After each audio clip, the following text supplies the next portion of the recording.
ఈ కంప్లీట్ గా Bollywood dubbing movie అంతే. డబ్బింగ్ వరస్ట్ అసలు, లిప్సింగ్ కి దానికి సంబంధం లేదు. మేబీ ఇక్కడైతే కొంచెం డ్యామేజ్ అవ్వచ్చు, బట్ నార్త్ లో కొంచెం వాళ్ళు బాగా రిసీవ్ చేసుకుంటారు, ఎందుకంటే చేస్తారు.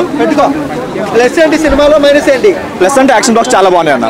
సో నెగిటివ్ అంటే కంటెంట్, ఆ స్టోరీ అయితే పెద్ద ఏం లేదు. కాకపోతే ఏంటంటే వైఆర్ఎఫ్ వాళ్ళ స్పై మూవీస్ ఏవైతే వాళ్ళ స్టోరీస్ ఉంటాయో దానికంటే గొప్పగా ఉంది, కానీ మనం రెగ్యులర్ గా చూసే ఇదైతే లేదు. రెగ్యులర్ గా అనిపించింది మొత్తం స్టోరీ మొత్తం.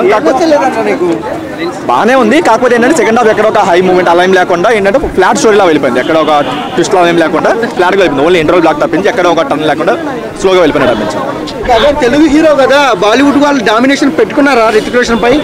డెఫినెట్ గా కంప్లీట్ ఏంటంటే మనకి 36 మినిట్స్ తర్వాత హీరో ఎంటర్ జూనియర్ ఎంట్రీ గారు అక్కడ నుంచి వచ్చిన ప్రతి సీన్ లో కూడా ఎన్టీఆర్ అయితే డామినేట్ చేశారు అనిపించింది. అండ్ క్లైమాక్స్ లో కూడా మనకి ఏదైతే ఎమోషనల్ సీన్స్ ఉంటాయో కంప్లీట్ గా మొత్తం రితిక్ రోషన్ అయితే ఫేవరేట్ చేశారు అనిపించింది. నెక్స్ట్ లెవెల్ యాక్ట్ చేశారు. కథ ఎవరి మీద తిరుగుతుంది అన్న?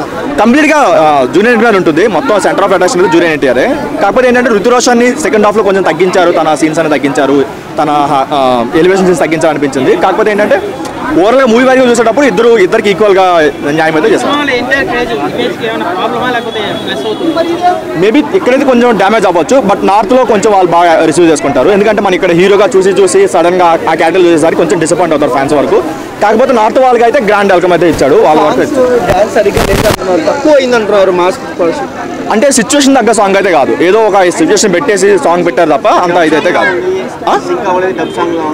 ఫస్ట్ హాఫ్ లో అయితే డబ్బింగ్ వరస్ట్ అసలు, లిప్సింగ్ కి దానికి సంబంధం లేదు. ఏదైతే మనకి క్లోజ్ అప్ షార్ట్లు పడతాయో అది కంప్లీట్ గా ఈజీగా తెలిసిపోతుంది వాళ్ళు ఏ యూజ్ చేస్తారు, హిందీ అనే మళ్ళీ ట్రాన్స్లేట్ చేసి అనిపించింది.